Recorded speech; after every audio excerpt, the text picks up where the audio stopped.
네, 자, 오늘은 조립제법에 대해서 살펴봅시다. 지난 시간에 나머지 정리와 인수정리 배웠습니다. 자, 조립제법. 새로운 단어네요. 여기 보면, 제법이란 말이 나오는데, 이때의 제자는 나눈다는 뜻입니다. 즉, 제법은 나눗셈을 의미하겠죠. 이게 자동 초점이 안 되지? 자, 나눗셈을 의미합니다. 참고로, 여러분, 사칙연산은 더하고 빼고 곱하고 나누기를 말하잖아요. 그걸 한자로 표현하면 더하는 것은 가라고 그러고 빼는 것은 감, 그 다음에 곱하는 것은 성이라고 합니다. 그래서 예를 들면 여러분 이걸 이의 세제곱이라고 배웠지만 오래된 분들, 선생님들 중에서는 이걸 이의 삼성이라고 하시는 분들도 있거든요. 삼성. 이때 성이 곱한다는 뜻입니다. 2를 3번 곱했다. 그때 성자는 곱할 성자가 되겠습니다. 그리고 마지막으로 나눗셈을 재라고 그러는데, 그래서 제법은 일단 나눗셈 하는 방법을 말합니다. 나누는 방법인데, 그 앞에 조립은 뭐냐면, 조립이라는 말은 끼워 맞춘다는 뜻이죠. 그러니까 어떻게 끼워 맞추냐면 뒤에 배우겠지만, 다항식의 나눗셈에서 뭐냐면 앞에 있는 개수들만 가지고 와서 나눗셈을 한 다음에 나중에 그것을 끼워 맞춰서 이제 나눗셈을 완성한다는 그런 의미가 되겠습니다. 조리제법을 어떻게 하는지 예를 들어서 생각해 볼게요. 자, 여기 뒤에 해놨죠. 항의 개수만을 이용하여, 자, 요걸 부품이라고 생각하면 이 부품만 가져와서 나눗셈을 한 다음에 끼워 맞춰서 이제 나눗셈을 완성하는 것을 조리제법이라고 보면 되겠습니다. 자, 예를 들어서, 자, 이 3차식을 이 1차식으로 나눈다고 생각합시다. 우리 세로 계산하는 거 배웠죠? 세로 계산하는 배웠습니다. 자, 여기서, 이 과정, 이걸 한번 다시 복습해 보면, 자, 여기서 이 2는 어떻게 구한 거죠?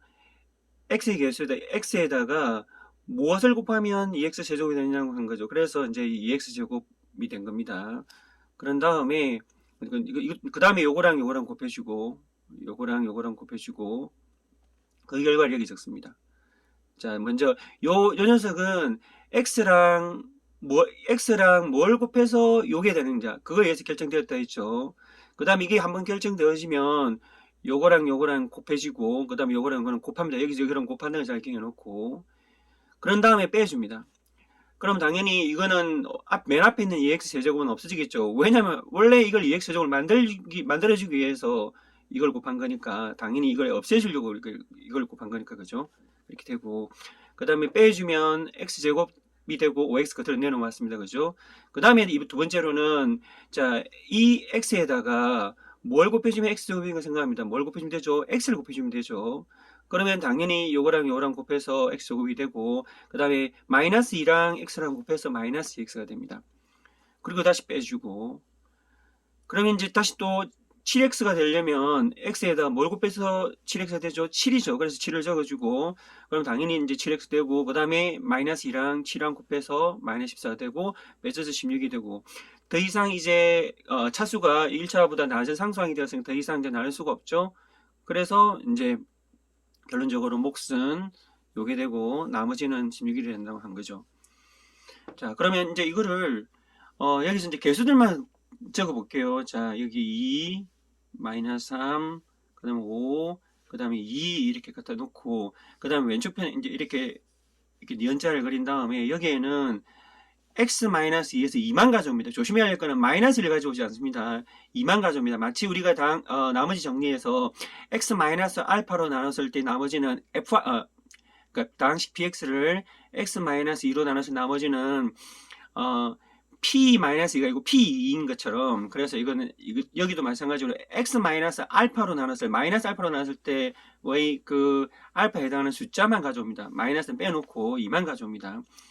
그러면 여기서 이제 처음 나눗셈 했을 때 나눗셈 했을 때 몫이 이 부분이 될 건데, 일단 2는 그대로 내려옵니다. 왜 2는 그대로 내려올까요?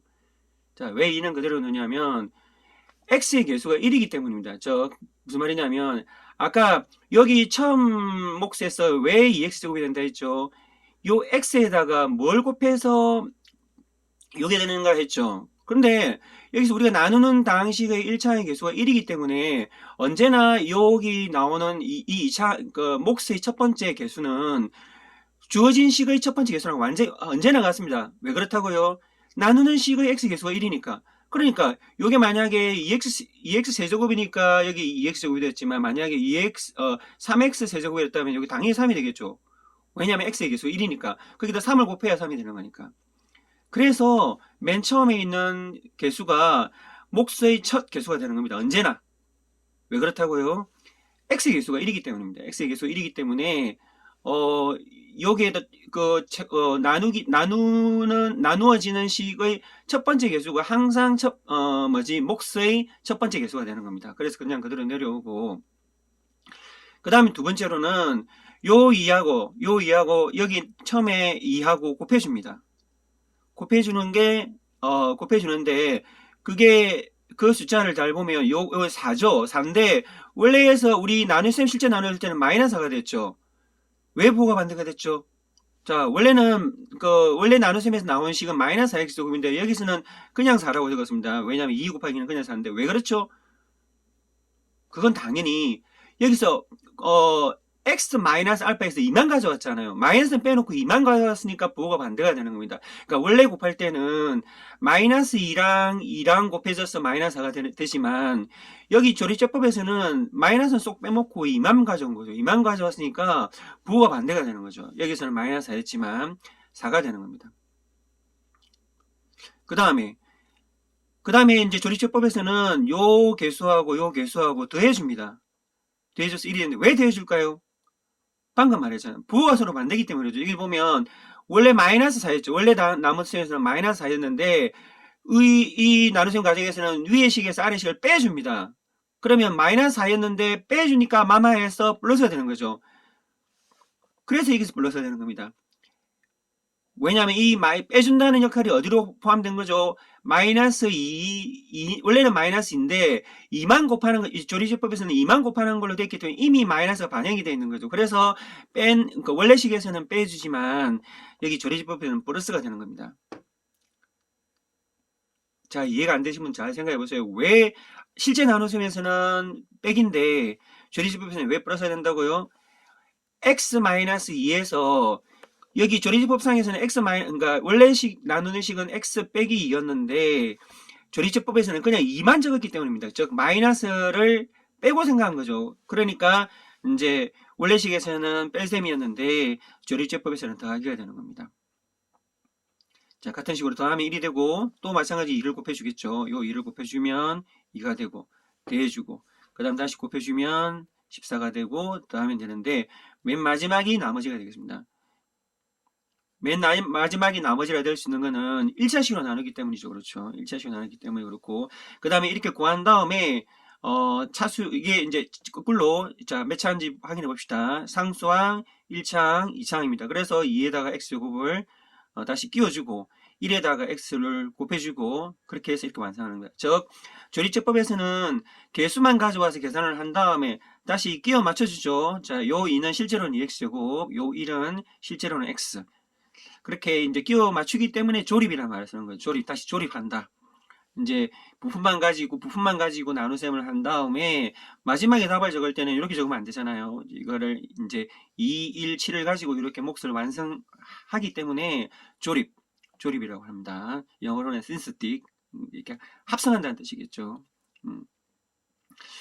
자, 조리제법은 방금 한 것처럼 조리제법도 나머지와 마찬가지로 1차식으로 나눴을 때의 몫과 나머지를 간단하게 구하는 방법입니다.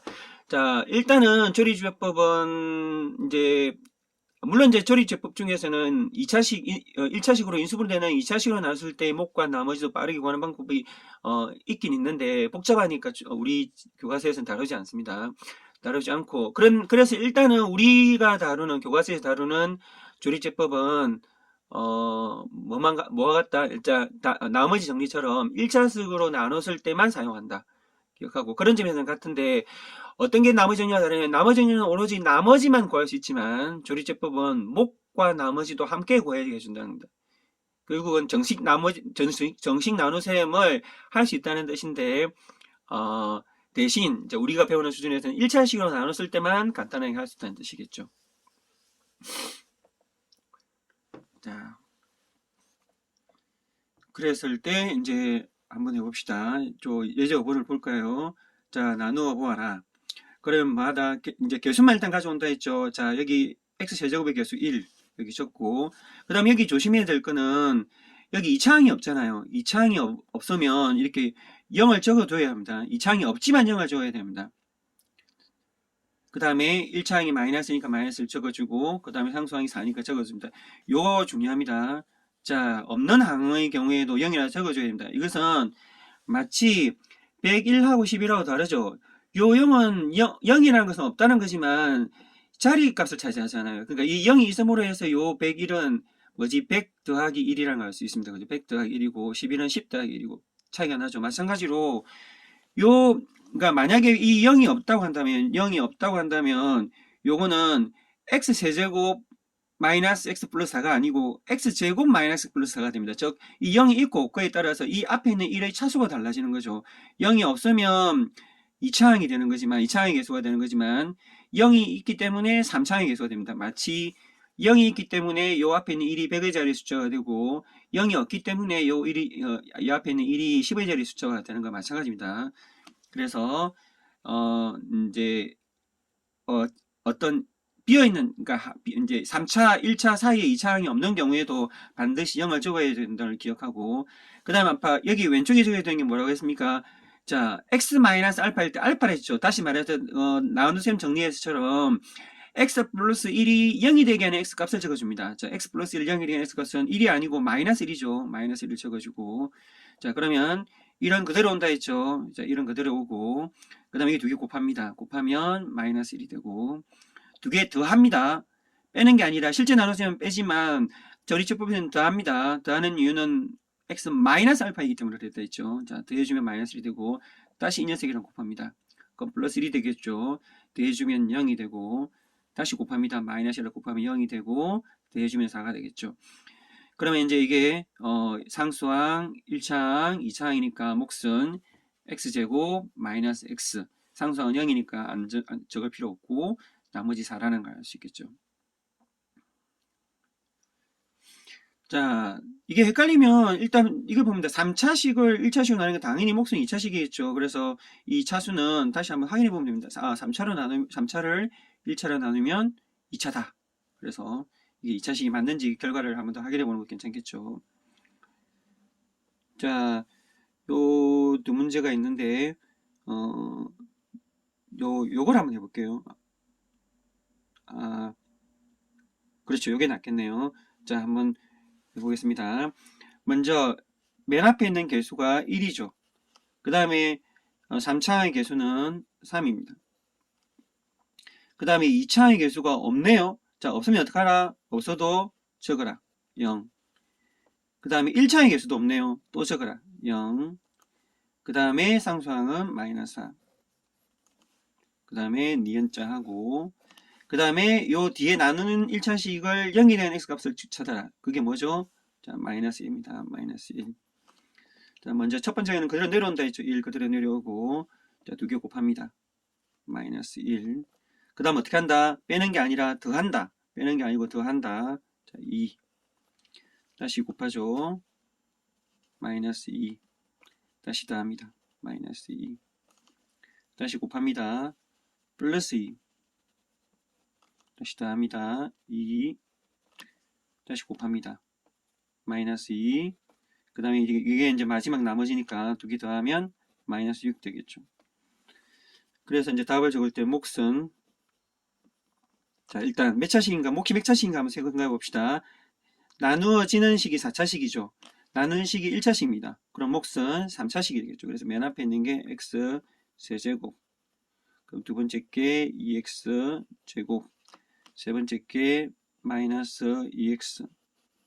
그럼 네 번째 게 플러스 2. 이렇게 되고, 자, 맨 마지막에 마이너스 6이 나머지겠죠. 나머지는 마이너스 6. 이렇게 되겠습니다. 자, 그 다음 예제 6번을 볼까요? 조리제법에 의하여 다음 나눠서 해먹고 나눠주고 해라. 자, 뭐 비슷한 상황인데 우리 나머지 정리할 때 1차의 개수가 원래 1인 것을 기본으로 하는데 1이 아니어도 나머지는 쓸 수 있다 했죠. 그때 뭘 대입하면 된다 했습니까? 나누는 식을 0이 되는 x값을 대입하면 나머지가 된다 했죠. 똑같습니다. 조립제법의 경우에도 여기 나머지가 나머지가 0이 된 x값을 대입합니다. 즉 그래서 이 나머지 0이 된 x값은 2분의 1이죠. 그래서 2분의 1을 여기 적는다는 뜻입니다. 개수를 각각 적고 마이너스 1, 마이너스 9, 2분의 1을 한 다음에 똑같이 합니다. 자, 2는 그대로 내려올 거고 곱하면 1이 되겠죠. 더하면 2, 다시 곱하면 1, 더하면 0, 그 다음에 다시 곱하면 0, 더하면 마이너스 1, 그러니까 마이너스 1 나머지가 되겠고 3차식을 1차식으로 나눴으니까 이게 2차항이 되겠네요. 그래서 2x제곱 플러스 2x,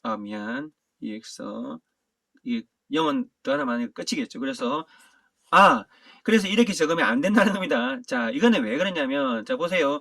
여기 2분의 1이라는 것은 어떨 때 하는 거죠? 요거를 2x-1로 나눴을 때가 아니고, x-2분의 1로 나눴을 때의 상황입니다. x-2분의 1로 나눴을 때 상황입니다. 그래서 결론적으로는 나온 목 있잖아요. 몫을 다시 2로 나눠줘야 합니다. 2를 나눠줘야 됩니다. 그래서 우리가 구하는 몫은 이걸 2로 나눠준 거, x제곱 더하기 x가 되는 거예요. 이게 이제 답입니다. 자, 왜 그리는 되는가 봅시다. 자, 우리가 방금 했죠. 이거는 x-2분의 1로 나눴을 때의 상황이라고. 그래서 이거를 이제 요것만 보고 적어보면 요 주어진 다항식은 x-2분의 1 곱하기 2x제곱 더하기 x 빼기 1이 되겠죠. 근데 우리가 구하고자 하는 거는 요걸 나눈 게 아니잖아요. 여기 2x-로 나눈 겁니다. 그러니까 여기 2가 필요하죠. 이 2를 어디 갔냐면 뒤에서 2를 묶어내는 겁니다. 아까 내가 여기서 2를 나눈다 했는데 나눈다는 것은 묶어낸다는 것과 같은 개념이거든요. 자, 무슨 말이냐면 예를 들어서 6은 2 곱하기 3인데 그러니까 요 2를 나눈다는 거는 2를 묶어내고 묶어낸다는 게 좀 이상한 거네. 자, 6x라고 합시다. 6x는 2 곱하기 3x로 볼 수 있겠죠. 그러면 2 곱하기 3x가 되는데 자, 이거는 이제 2를 묶어냈다고 볼 수도 있는 거고 6x를 2로 나누었다고 볼 수도 있죠. 6x 나누기 2 하면 3x 되잖아요. 그래서 여기서 이제 2를 묶어냈다는 거는 2를 묶어내서 여기 곱해주는 거죠. 요 2를 여기다 곱해주면 몫은 이렇게 될 겁니다. 그러니까 여기 2를 여기 곱해주면 2x-1이 되고 우리가 원하는 상황이 되는 거죠. 2x-1로 나눠준 거. 그래서 몫은 반으로 줄어듭니다. 반으로 줄어들고 나머지가 되겠죠. 그래서 앞에 배운 나머지 정리와 조금 차이가 나는 거는 앞에 나머지 정리는 여기서 이게 0이 되는 x값만 대입하면 여기서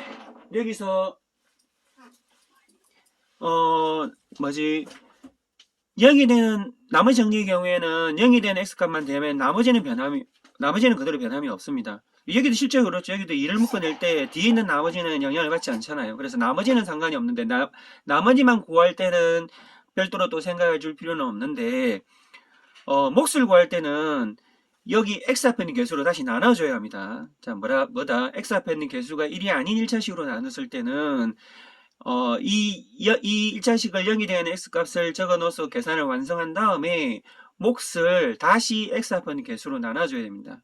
그 이유는 왜 그렇다고요? 이제 요거는 x 앞에 있는 개수가 1인 것을 가정하고 조리집법을 하기 때문에 그렇죠. 잘 기억합니다. 여기 왼쪽에 적어놨죠. x의 개수가 1이 아닐 때는 x-ab로 b로 나눴을 때 몫에다가 다시 a를 나눠줘야 된다고요. 몫의 a분의 1이다.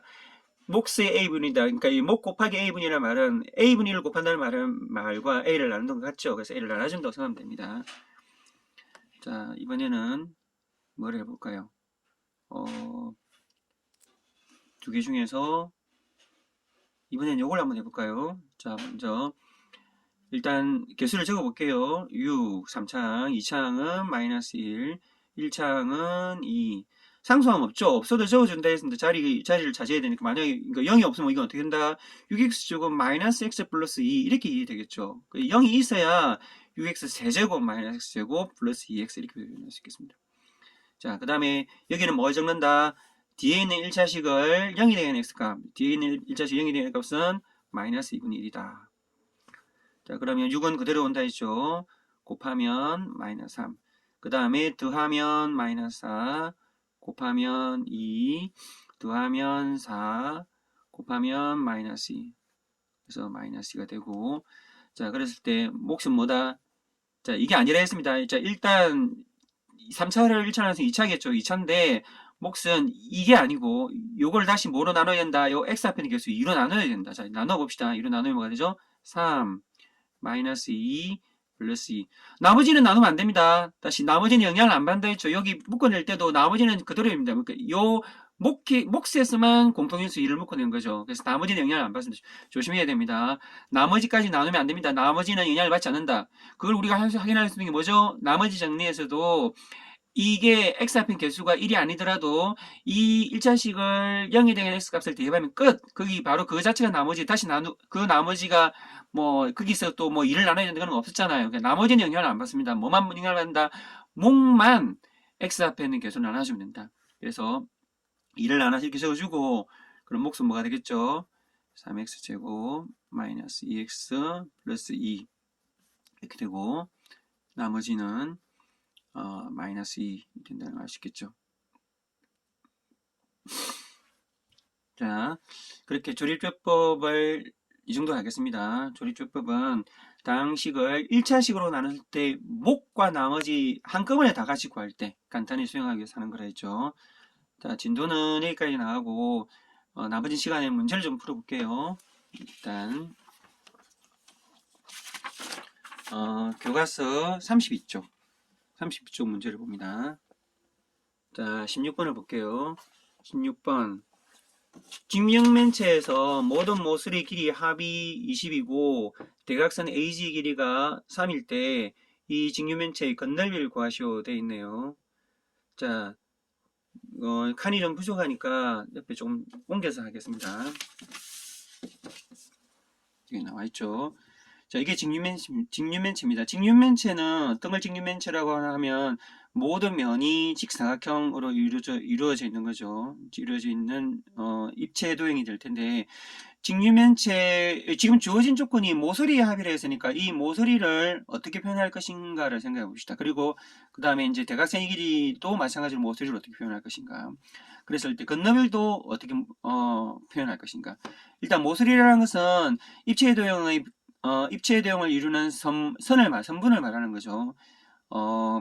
평면 도형에서는 변이라고 하는 것을 입체 도형에서는 모서리라고 합니다. 자, 그러면 이 직육면체에서는 모서리 길이를 나타내는 문자는 최소한 3개가 필요합니다. 많아서 3개. 자, 직육면체에서 예를 들면 요 AB 길이 이제 요걸 A라 둡시다. 그리고 BC 길이를 B라 두고 그 다음에 BF의 길이를 C라 둘게요. 그러면 이 직육면체는 총 모서리가 모두 몇 개죠? 12개죠. 12개인데 어떻게 12개냐면 자, 이거 하나, 둘, 셋, 넷. 그 다음에 하나, 둘, 셋, 넷. 그 다음에 하나, 둘, 셋, 넷. 그리고 방금 말한 하나, 둘, 셋, 넷 할 때 이 녀석은 다 길이가 같습니다. 왜 그렇죠? 각 직육면체를 이루는 면이 직사각형이기 때문에 그렇죠. 그 직사각형의 성질 중에서 마주보는 대변의 길이는 같기 때문입니다. 그래서 이 4개가 다 같습니다. 그래서 그러니까 그런데 대신 A하고 B하고 같을 필요는 없죠. 직육면체이기 때문에 그렇죠. 만약에 정육면체라고 하면 A하고 B하고 C하고 모두 같겠지만 직육면체라고 했기 때문에 A랑 B랑 C는 같을 필요가 없습니다. 그래서 다른 문자로 표현해야 되는 거죠. 그러면 이제 모서리 합이 20이라는 것을 어떻게 표현할 수 있겠습니까? 모서리 합이 20이라는 건 자, 총 모서리는 12개라 했죠. 그런데 그 중에서 A가 4개 있고 B도 4개 있고 C도 4개 있습니다. 따라서 모서리 합은 이렇게 표현할 수 있겠죠. 4의 A 더하기 B 더하기 C 이렇게 표현할 수 있습니다. 자, A가 4개, B가 4개, C도 4개. 그걸 다 더한 거. 그게 20이 되죠. 그래서 이제 여기서 우리 나오는 조건은 A 더하기 B 더하기 C는 5라는 걸 알 수 있습니다. 첫 번째 조건. 자, 그 다음에 이 AG를 직육면체의 대각선이라고 그러는데 대각선의 길이 구하는 공식을 배웠습니다. 자, 어떻게 배웠죠? 루트 A제곱 더하기 B제곱 더하기 C제곱 이렇게 된다고 중학교 때 배웠거든요. 자, 그럼 지금 왜 이렇게 되는가 확인해 봅시다. 왜 이렇게 되죠? 간단히 말해서 피타고라스이기 때문에 그렇습니다. 자, 먼저 요 대각선의 길이를 구할 때 어떤 걸 이용하냐면 요런 직각삼각형 생각합니다. 자, 직각삼각형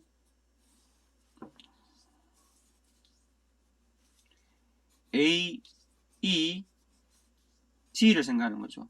물론 A의 길이는 뭐죠? A의 길이는 C죠. 자, 여기 A의 길이는 AE나 BF나 같기 때문에 A의 길이는 C이고, 자, EG의 길이를 나타내는 게 문제인데, EG의 길이는 또 어떻게 구하냐면, 요것도 직각삼각형이거든요. 요것도 직각삼각형. 이 직각삼각형 EFG에서 생각하면 됩니다. 자, 그리면, E, F, G. 그럼 EF의 길이는 뭐죠? EF의 길이는, EF의 길이는 AB 길이라고 했습니다. 그러니까 요걸 A로 표현할 수 있겠죠. 그 다음에 FG의 길이는 BC의 길이와 같습니다. FG는 BC 길이와 같다. 그래서 B라고 표현할 수 있습니다. 그러면 이제 EG의 길이는 뭐죠? EG의 길이는 뭐로 표현하냐면, 루트 A 제곱 더하기 B 제곱 표현할 수 있습니다. 자, 피타고라스 정리에서 뭐라 했냐면, 빗변의 길이의 제곱은, 자, 빗변의 길이의 제곱은 요 나머지 두 변의 길이 제곱과 가까웠다 했죠. 자, 요거를 예를 들면 만약에 X라 해봅시다. 모르는 걸 X라 하면, 피타고라스에서 빗변의 제곱은 나머지 두 변의 길이 제곱에 합과 같다. 자, 그러면 X는 이제 우리가 원래는 플러스 마이너스지만 길이에는 엄수가 있을 수 없으니까 A 제곱 플러스 B 제곱 이렇게 된다는 걸 알 수 있죠. 그래서 일단 EG의 길이는 루트 A 제곱 더하기 B 제곱이라는 게 나옵니다. 자, 그 다음에 일반적으로 요걸 이용해서 직사각형의 대각선의 길이는 한 변이 밑변이 B이고 높이가 A인 직사각형의 대각선의 길이는 루트 A 제곱 더하기 B 제곱이라는 공식을 우리가 구해냈던 거죠, 중학교 때. 자, 그 다음에 이제 요게 루트 A 제곱 플러스 B 제곱이면 다시 이제 결론적으로 AG 제곱은 요걸 Y라 해볼게요. 그러면 이 직각삼각형에서 Y 제곱은 나머지 두 변의 길이 제곱 같다. 자, 요걸 제곱하면 루트가 사라지겠죠. 그리고 이제 이거를 알파벳 순서대로 정리하고 그 다음에 마찬가지로 그 제곱을 풀면 이제 루트가 씌워지겠죠. 루트 A 제곱 더하기 B 제곱 더하기 C. 물론 이제 길이니까 엄수가 없으니까 양의 루트만 취하는 겁니다. 그래서 이제 AG의 길이는 이렇게 되는데 여기서 우리가 수학의 어떤 동일성, 규칙성을 발견할 수 있겠습니다. 사실 직육면체는 3차, 그러니까 직사각형에서 대각선의 길이는 루트 A제곱 플러스 B제곱이었잖아요. 구하는 공식 루트 A제곱인데 직육면체에서는 루트 A제곱 플러스 B제곱 C제곱 하나만, 그러니까 이게 높이가 느니까 이것 때문에 차원이 늘어난 건데 높이가 하나 생기니까 구하는 공식에서 이 높이만 추가로 하면 되네요. 그러니까 신기하지 않나요? 평면 도형에서는 요게 대각선이 되고 입체 도형에서는 새로 생긴 C만 추가해주면 됩니다. 형태는 똑같죠. 이게 이제 수학의 그 동일성인데 뭔가 규칙성이죠. 아, 일이 될 것 같은 느낌이 듭니다. 그래서 그 다음부터는 이제 우리가 뭐 이렇게 복잡하게 과정을 밟지 않고도 직육면체의 대각선 구하는 공식은 루트 A제곱 더하기 B제곱 더하기 C제곱 이렇게 할 수 있는 거죠. 양변을 제곱을 할게요. 제곱을 하면 A제곱 더하기 B제곱 더하기 C제곱은 9 이런 식이 나오는데 이번 식 나옵니다. 자, 그 다음에 이제 건널비를 어떻게 표현할 것인가. 자, 건널비라는 것은 뭐냐면 요 녀석을 딱 펼쳤을 때 나타나는 그 평면 도형들의 넓이를 말하는 겁니다. 자, 요 녀석을 딱 펼치면 총 6개의 그 직사각형이 나타나죠. 그래서 이름이 직육면체입니다. 펼쳐도 되고 아니면 우리 뭐 이제 고등학교 수준이니까 상상해봐도 되겠죠. 이걸 이제 돌려보면 우리가 만질 수 있는 면은 6개입니다. 좀 뭐죠? 여기 면, 요거 면하고 자, 하나 마주보는 거 또 이 똑같은 거 하나 둘. 그다음 윗면하고 마주보는 밑면, 그죠? 그래서 이 2개. 그다음 앞면 하고 마주보는 뒷면. 그래서 총 6개인데 같은 녀석들이 2개씩 있죠. 자, 옆면 2개. 그 다음에 앞면 뒷면, 정면에서 보는 거 앞면 뒷면 2개. 그 다음 위에 있는 거 아래에 있는 거 이 2개, 같은 거 2개가 있겠습니다. 그래서 건널비는 2개씩 있습니다. 자, 2개씩 있는데 자, 먼저 요 직사각형의 넓이 구해볼까요? 이 직사각형의 넓이에서 가로에 해당하는 건 A이고 세로에 해당하는 건 C입니다. 그래서 이제 이 넓이는 AC가 되겠죠. 그 다음에 이제 앞면, 자, 앞면에서 가로에 해당하는 거는 B이고 세로에 해당하는 건 C입니다. 그래서 BC가 되겠습니다. 그 다음에 요 윗면에서 가로에 해당하는 거는 B, 세로에 해당하는 건 A가 되겠죠. 그래서 AB. 그래서 건널비를 구하는 건 요걸 구하는 겁니다. 요거. 이걸 구하는데 이제 우리가 앞에 말했지만 순환의식이라 해가지고 알파벳 이렇게 서로 이제 대칭적으로 나타나는 경우는 A, B, B, C, A씨랑 안 하고 CA를 한다 했죠. 이렇게 돌아가면서 A, B, C, A 이런 식으로 돌아가게. 그래서 건널비는 이렇게 표현됩니다. 그러니까 우리의 주어진 형태에 세 수의 합이 나와 있고, 그 다음에 제곱의 합이 나와 있습니다. 제곱 합이. 그리고 나서 곱의 합의 형태를 구하라네요. 생각나는 건 뭐 있습니까? 곱셈 공식 있었죠. 뭐냐면 세 개의 항의 제곱. 자, 곱셈 공식 뭐가 있다? A 더하기 B 더하기 C의 제곱은 A 제곱 더하기 B 제곱 더하기 C 제곱 플러스 2AB, 2BC, 2CA인데 이름 묶어내면 AB 더하기 BC 더하기 CA 이렇게 되겠죠. 와우. 우리가 구하는 거네요. 구하자는 거. 자, 요 녀석 값을 구하는 겁니다. 그러면 이제 대입하면 되겠죠. 이 첫 번째 식에 보면 A, B, C는 5라고 했습니다. 그리고 5를 대입해 봅시다. 그러면 제곱하면 25 되고, 그 다음에 제곱의 합은 얼마다? 제곱의 합은 9라고 나와 있죠. 그래서 9 더하기 그 다음 우리가 구하고자 하는 거. 따라서 우리가 구하고자 하는 거는 25에서 9를 빼면 16이 되겠죠. 그죠? 그래서 건널비는 답은 16. 단위가 있으니까 센티미터니까 16 단위 제곱 센티 이렇게 되겠습니다. 넓이니까 제곱을 맞죠. 건널비라 했으니까 제곱을 해야 합니다. 이 단위를 빼먹지 않도록 조심하고, 단위가 있는 경우에는 단위를 빼먹지 않도록 조심하고 가로 안에 넣어줍니다. 이제 답 적을 땐 답보다 16 제곱 센티 이렇게 되겠죠. 제곱 센티미터. 자, 그 다음에 교과서에 좀 재미난 문제를 보고 생각 독독을 한번 볼까요? 5의 제곱은 25, 15의 제곱은 225, 25의 제곱은 625, 35의 제곱은 1225, 45의 제곱은 2025다. 여기서 뭔가 규칙을 발견해보고 왜 그런지를 이제 설명해보라는 뜻이겠죠. 그러니까 55의 제곱은 어떻게 될까 생각해보라는 뜻입니다.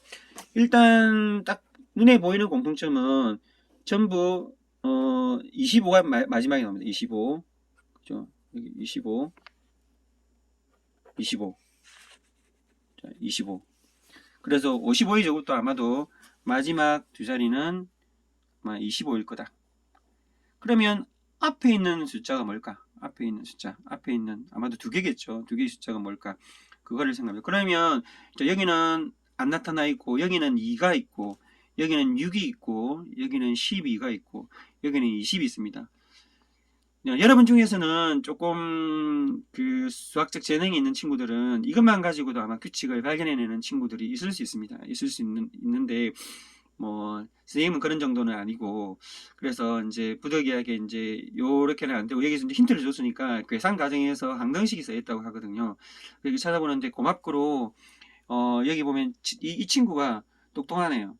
이 친구가 식으로 나타냈네요. 이게 보면 주어진 5, 15, 25, 35, 45는 전부 1의 자리 숫자는 5고 10의 자리 숫자가 뭐지 0이거나 1이거나 2거나 3이거나 4 하나씩 커진다는 걸 알수 있습니다. 그래서 요거를 일반적으로 주어진 제곱하기 전의 숫자를 10a 더하기 5로 표현할 생각을 했네요. 똑똑하죠. 그리고 그러면 이제 어떻게 되겠습니까? 우리가 해야 할 거는 10a 더하기 5를 제곱했을 때 요 모양이 어떻게 되는 걸 보면 되겠죠. 이때 사용되는 항등식은 중학교 때 배운 곱셈 공식이 되겠죠. 곱셈 공식. 곱셈 공식. 그게 뭐죠? 자, x 더하기 y의 제곱은 x제곱 더하기 2xy 더하기 y제곱. 이런 거. 곱셈 공식. 중학교 때 배운 곱셈 공식입니다. 그래서 앞에 거를 제곱하면 100a 제곱, 그 다음에 플러스 이거랑 곱한 다음에 다시 1을 곱했는데 했죠. 자, 이거랑 곱하면 50a고 다시 1을 곱하면 또 100a가 됩니다. 또라는 표현은 개수 같다는 뜻이죠. 100a. 그리고 마지막에 5의 제곱이니까 25이 되겠죠. 아이고 미안합니다. 그리고 나서 여기 앞에 있는 두 개의 항에서 공통인수 100a를 묶어낼게요. 자, 100a를 묶어내면 a 플러스 1 이렇게 되겠네요.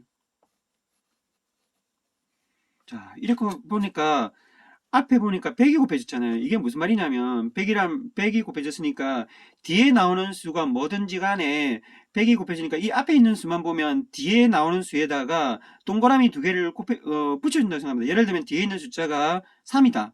그러면 300이니까 3 다음에 00 붙여주겠죠. 만약 뒤에 있는 숫자가 5다. 그러면 100 곱하기 5니까 500이 되니까 5에다가 동그라미 붙여주겠네요. 결국 여기 있는 100은 요 뒤에 있는 숫자의 마지막 자릿수가 100의 자리라는 걸 의미합니다. 자, 이제 그러면 눈치챘나요? 그런데 그 숫자는 뭐다? 연속하는 두 개의 숫자의 곱이다. 자, A랑 A 더하기 1, 하나 더 큰 녀석을 곱해주니까 연속하는 두 숫자의 곱이다. 이렇게 보면 이해할 수 있겠죠. 아, 그럼 이제 눈치챘나요? 아, 요 녀석은 이제 0이니까 생각할 거 없고, 여기부터 의미가 있죠. 여기서 이제 이런 식으로 표현할 때 A는 1이잖아요. 아까 10A 더하기 5라고 표현했을 때, 10A 더하기 5라고 했을 때 15라는 것은 A가 1인 경우입니다. 자, 10A 더하기 5에서 여기 적어볼게요. 이제 우리가 제곱하기 전에 숫자를 10A 더하기 5로 표현했을 때 15라는 것은 A가 1인 경우입니다. A가 1인 경우니까 이 숫자는 뭐죠? 그리고 이제 이 100의자 숫자는 뭐라 했습니까? 이 A랑 A 하나 더 큰 숫자를 곱한 거라 했잖아요. 그래서 A가 1이기 때문에 1 곱하기 2 해서 2가 나온 겁니다. 자, 그러면 요 6은 뭐다? A가 2이기 때문에 2 곱하기 하나 더 큰 숫자 3이 된 거죠. 그 다음에 이 12는 뭐다? A가 3이기 때문에 3 곱하기 하나 더 큰 숫자 4 이렇게 된 거죠. 그 다음에 요 A가 4기 때문에 20은 4 곱하기 5 된 겁니다. 그러면 이건 뭐겠습니까? 당연히 55의 제곱은 A가 5인 경우니까 5 곱하기 6 해서 30이 숫자가 오겠죠. 그래서 3025가 되는 겁니다. 그럼 그 다음에 65의 제곱은 얼마다? A가 6이니까 6 곱하기 7 해서 4225가 되는 거죠. 이처럼 항등식의 성질을 이용하면, 항등식 성질 중에 특히 곱셈 공식인데, 곱셈 공식을 이용하면, 이런 규칙 있는 계산의 경우에는 간단하게 빨리 구하는 수가 있는 게 되겠습니다. 그 관련된 게 오른쪽에 있거든요. 방금 이 문제 17번과 관련된 게 그 논베코의 계산법이 있는데, 여기서도 잘 읽어보면 이 뭐죠? 우리 이 논베코가 와 어떻게 이렇게 빨리 암산을 했는지 알 수 있겠습니다. 그렇게 다 한점 해보시고 조금 어려운 문제 한번 볼게요. 자, 이게 뭐냐면 2014년도 6월 전국연합에 나온 문제인데 21번 문제입니다. 21번 문제. 21번 문제는 이제 뭐죠? 그 보기가 있는 문제 중에서는 제일 마지막 문제거든요. 그 다음부터 22분부터 30분까지 단답형인데 따라서 이제 가장 그 보기가 있는 문제 중에는 가장 어려운 문제에 속합니다. 그 다음에 단답형에서 29번, 30분이 가장 어렵고 그걸 보통 그래서 이제 당락을 결정하는 문제를 킬러 문항이라고 하죠. 21번도 킬러 문항 중에 하나인데 그렇게 심하게 어려운 편은 아닙니다. 다만 이런 문제들은 이런 소위 킬러 문항이라고 부르는 것들은 우리 교과서에 나와 있는 예제 수준의 문제는 결코 아닙니다. 그리고 전형적인 문제, 공식만 알면 풀 수 있는 문제는 아니고 뭔가 원리를 알고 있는가, 원리를 알고 있어서 자기가 독창적인 아이디어를 더해가지고 구해야 되는 문제니까 그런 점을 유의해서 한번 봅시다. 자, 3차 다항식 px가 있다. 자, 수학 문제에서는 거의 필요 없는 조건은 거의 없거든요. 일단 3차라는 게 써있다라고 생각하고 동그라미 칩니다. 그 다음에 다음 조건을 만족시킨다. 먼저 식이 하나 덩식이 나와 있고, 그 다음에 나에서는 px를 x제곱 마이너스 x 플러스 2로 나눈 나머지는 2x 마이너스 10이다. 이렇게 나와 있습니다. 우리가 나머지 정리 쓰면 되겠네 하면 안 됩니다. 왜죠? 지금 나누는 식이 2차식이죠. 게다가 이거는 1차식으로 유리수 범위에서 인수분해가 안 되기 때문에 나머지 정리는 아무런 힘을 발휘하지 못합니다. 그래서 일단 그래도 어쨌든 이거를 나눈 나머지가 2x-10이라고 했고 요 다항식이 3차식이라 했으니까 나에서 뭔가를 생각할 수 있겠죠. 아, px는 3차식이다. 3차식인데 2차식으로 나눴다. 그럼 몫이 몇 차식이겠습니까? 자, 아까 나 조치표를 했지만 3차식이죠. 3차식을 2차식으로 나누면 몫이 1차식이 된다 했잖아요. 그러면 여기다 몫을 1차식의 일반형으로 쓸 수 있습니다. 1차식의 일반형은 ax 더하기 b로 둘 수 있거든요. 이렇게 두고 나머지는 2x-10이니까 나에서 이런 식을 만들어낼 수 있겠습니다. 여기까지는 누구나 할 수 있겠죠. 자, 이게 왜 우리 문제, 그 교과세 문제에는 없는 거냐면 주로 ax 더하기 b는 어디에서 했죠? 2차식으로 나눌 때 나머지에다 ax 더하기 b를 넣었죠. 그런데 여기서는 이 문제에서는 이 ax 더하기 b가 몫에서 나타난다. 그게 이제 지금까지 없던 문제죠. 우리가 교과서에는 없던 문제. 아, 몫도 ax 더하기 b를 넣을 수 있구나. 그럴 수 있는 이유가 뭐다? 여기 3차식이라는 것 때문에 그렇습니다. 그러면 이제 우리는 당시 일단 p4의 값을 구하라는 말은 사실 px를 구하라는 말입니다. 근데 px를 이제 저걸 적기가 불편하니까 이걸 채점하기 힘드니까 p4의 값을 구하라는 거죠. 그래서 이제 이 정도 됐고 그 다음에 px를 구하는 문제입니다. 그래서 a와 b를 결정해야 되는데 그거는 가에서 구하였습니다. 가에서 이제 모르는 문자가 두 개니까 두 가지 조건이 필요하겠죠. 그러니까 가로부터 두 가지 조건을 구해내야 됩니다. 구해내야 되는데 자, 요게 다음 조건을 만족시킨다 했는데, 뭐, 이건 또 다르게 말하면 뭐냐면, 요게 항등식이라는 뜻입니다. 특별히 항등식이라는 말이 없다 하더라도, x에 대한 등식이 나와 있을 경우에, 요게 이제 어떤 방정식이 아닌 경우는, 예를 들면 배를 구하는 문제가 아닌 경우에는 어떤 경우에 성립한다가 아니라, 다음 조건을 만족시킨다 했기 때문에, 어떤 x에 대해서도, 라는 게 생략됐다고 볼 수 있거든요. 즉, 다시 말해서 항등식입니다. 항등식이니까, 가에다가 어떤 x 값을 대입하도 등식 성립하겠죠. 근데 앞에서 뭐라 했죠? 이 항이 뭐다? 의미가 있는 걸 대입하라. 자, 의미가 있는 걸 대입하라는 거였는데, 요 주어진 가에다가 어떤 식을 대입하는 게 의미 있겠습니다. 의미가 있느냐면, 당연히 앞에 있는 녀석을 0이 되게 하는 값이겠죠. 왜냐면 어차피 우리 px 모릅니다. px는 우리가 구해야 할 건데, 그러니까 모르니까 이 녀석들은 골치 아픈 녀석들이죠. 골치 아픈 녀석들이니까 당연히, 이 녀석들을 날려줄 수 있는 녀석은 앞에 있는 녀석이 0이 되게 하는 x값이 될 겁니다. 그래서 가에다가 x 대신 1을 대입해 봅시다. 그러면 0 곱하기 어떤 방식 하더라도 0이 되겠죠. 0이 되고 여기다 1을 대입하면 마이너스 6p 마이너스 1이 되겠습니다. 첫 번째 식이. 그럼 당연히 양변에 마이너스 6을 나눠주면 p 마이너스 1은 여기라는 식이 나오죠. 1번. 자, 그 다음에 같은 식으로 이번엔 뭘 대입하면 되겠습니까? 7을 대입하면 되겠죠. 여기 7을 대입하면 요 녀석 때문에 우변이 0이 됩니다. 그래서 x 대신에 7을 대입하면 6P5는 0, 여기 7 되면 0. 마찬가지로 6을 나눠주면 P5는 0, 2번식. 그러면 자, 다 됐네요. 자, 1번식하고 2번식을 대입해서 연립해 풀면 됩니다. 자, 먼저 마이너스를 대입해 볼게요. 마이너스를 대입하면, 좀 빨리 할게요. 마이너스를 대입하면 플러스가 되고, 6이 되고, 7이 되겠습니다. 7. 그 다음에 마이너스를 대입했으니까 마이너스 A 더하기 B. 그 다음 마이너스를 대입하면 마이너스 3이 되겠죠. 3은 0. 제대로 맞나?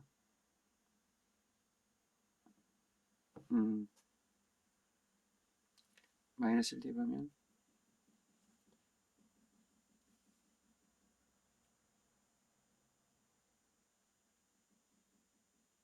맞는 일단 계속 해볼게요. x 마이너스 딜등이 되고 그렇죠. 여기 잘못됐구나. 마이너스 6p 1인데 왜 마이너스 1을 했죠? 미안합니다.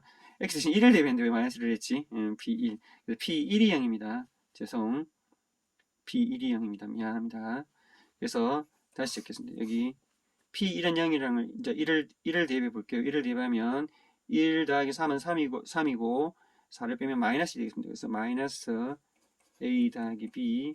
자, 1을 대입하면 플러스 1은 0. 그래서 a 더하기 b는 1이 되겠죠. 자, 1번식. 똑같은 거죠. 1'이라 할게요. 그 다음에 2에서 이제 5를 대입해 볼게요. 자, 5를 대입하면 이걸 맞죠? 5를 대입하면 7을 대입했으니까 7을 대입했는데 왜 6p 오지?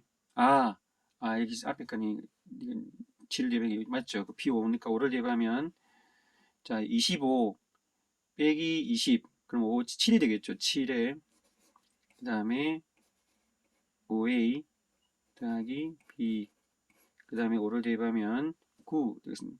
9 이것도 이상한데 이게 복잡한데 어떻게 잘못했을까요? x신이 1을 대입했고 그 다음에 x신 7을 대입하면 up5는 0 그래서 p1은 0이 되었다. 자, 5를 대입할게요. 25, 20, 7 맞고 7에 5a 더하기 b 플러스 5를 대입하면 9 2x-1이니까 2x-10이네요. 미안. 그 앞에도 틀렸나? 잠깐만요. 아까 2x 여기 대입할 때 마이너스 a 더하기 b 마이너스 8이구나. 2x-10이죠. 미안합니다. x 대신에 1을 대입하면 마이너스 8 마이너스 10이었는데 그죠? 마이너스 8 이꼴 0 그럼 a 더하기 b는 마이너스 8 이런 식이 나오겠습니다. 미안합니다. 1 프라임. 그 다음에 여기 다시 이제 5를 대입하면 자 5를 대입하면 아까 말한 7에 자 이거는 맞고 7에 5a 더하기 b 그 다음에 여기 5를 대입하면 2 곱하기 5 10 0이 되겠죠. 그죠? 5를 대입하면 그래서 요거는 0이 되겠습니다. 0 그래서 5a 더하기 b는 0 이렇게 되겠습니다. 2 프라임. 자 그러면 이제 2 프라임에서 1 프라임 빼주면 4a는 8이 되겠죠. 4a는 8 여기서 이거 빼주면 8 되고 a는 2 자, 대입하면 1 프라임이나 2 프라임이 되면 b는 마이너스 10이라는 걸 할 수 있습니다. 그러면 이제 px는 다 나왔죠. 자 그래서 이제 px는